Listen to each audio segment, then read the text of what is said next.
നമസ്കാരം, കലാകൗമുദി ഓൺലൈനിലേക്ക് സ്വാഗതം. KM മാണി സാറിൻ്റെ പൊന്നുമോൻ ജോസ് കെ മാണി അഥവാ ജോസ്മോൻ തെരഞ്ഞെടുപ്പ് ഫലം വന്നതിന് ശേഷം ഗതികിട്ട പ്രേതം പോലെ അലയുകയാണ്. ജോസ്മോനെ UDFിലേക്ക് വേണ്ട എന്നാണ് ഇപ്പോൾ VD സതീശൻ എടുത്തിരിക്കുന്ന തീരുമാനം. മുസ്ലിം ലീഗിന് ജോസ് കെ മാണിയെ UDFിലേക്ക് കൊണ്ടുവരണമെന്ന് ആഗ്രഹമുണ്ട്. എന്നാൽ ജോസ് കെ മാണി ഇല്ലാതെ കോട്ടയം ജില്ലയിൽ UDFും കോൺഗ്രസും വെന്നിക്കൊടി പാറിച്ചിരിക്കുന്ന ഈ സമയത്ത് ഇനി ജോസ് കെ മാണിയെ UDFിലേക്ക് ആനയിച്ചു കൊണ്ടുവന്ന് ചുമ്മാ അലമ്പുണ്ടാക്കണ്ട എന്നാണ് VD സതീശൻ പറയുന്നത്.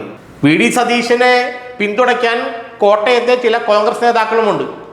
ഏതായാലും ജോസ് കെ മാണിക്ക് ഇനി UDFിലേക്കുള്ള വരവ് അത്ര എളുപ്പമാകില്ല. LDFിൽ നിന്നിട്ട് ഇനി യാതൊരു പ്രയോജനവുമില്ലെന്ന് ജോസ് കെ മാണിക്ക് തന്നെ അറിയാം. ആകെ എന്തെങ്കിലും പ്രയോജനമുണ്ടെങ്കിൽ അത് മന്ത്രി റോഷി അഗസ്റ്റിന് മാത്രമാണ്. കാരണം അദ്ദേഹത്തിന് 5 കൊല്ലം മന്ത്രിയായിരിക്കാൻ സാധിച്ചു. പാലാ നഗരസഭ പോലും കേരള കോൺഗ്രസ് മാണി ഗ്രൂപ്പിന് പിടിച്ചു നിർത്താനായില്ല. അത് ഇപ്പോൾ UDF ഭരിക്കാൻ പോവുകയാണ്.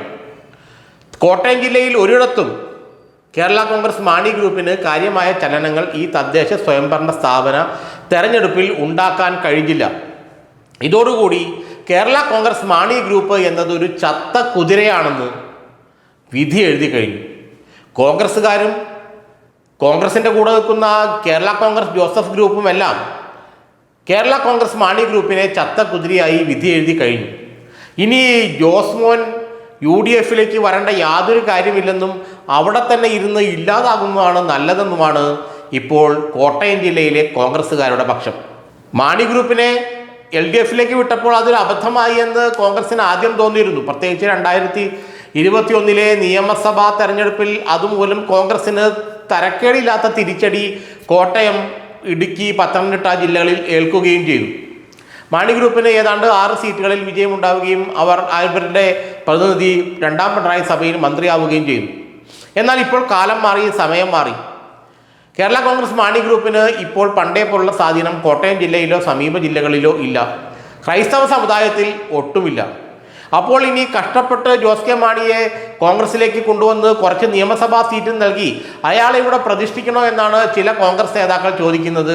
VD സതീശനും അതിന് അനുകൂലമാണ്. കാരണം ജോസ് കെ മാണിയെ എടുക്കണ്ട എന്നുള്ളൊരു മനസ്സാണ് VD സതീശനും എന്നാണ് നമുക്ക് മനസ്സിലാക്കാൻ കഴിയുന്നത്.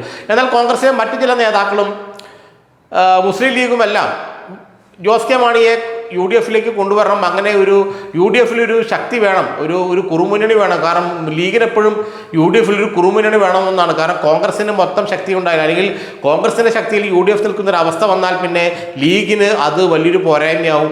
ലീഗിൻ്റെ ഒരു വിലപേശ ശക്തി അവിടെ കുറയും.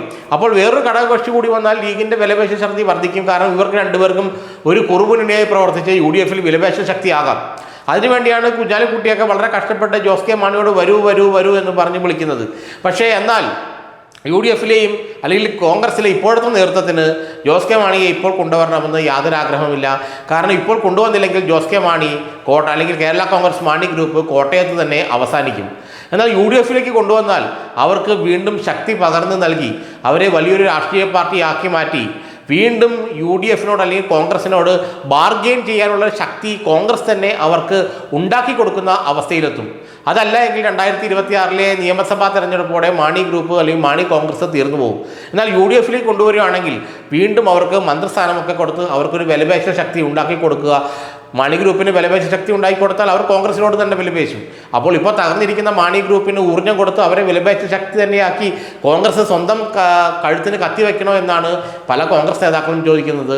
അതുകൊണ്ട് തൽക്കാലം മാണി ഗ്രൂപ്പിനെ കോൺഗ്രസിലേക്ക് അല്ലെങ്കിൽ UDFിലേക്ക് കൊണ്ടുവരണ്ട എന്ന VD സതീശൻ്റെ തീരുമാനത്തിനാണ് കോൺഗ്രസിലും UDFിലും ഇപ്പോൾ മേൽക്കൈ ലഭിച്ചിരിക്കുന്നതെന്നാണ് നമുക്ക് മനസ്സിലാക്കാൻ കഴിയുന്നത്.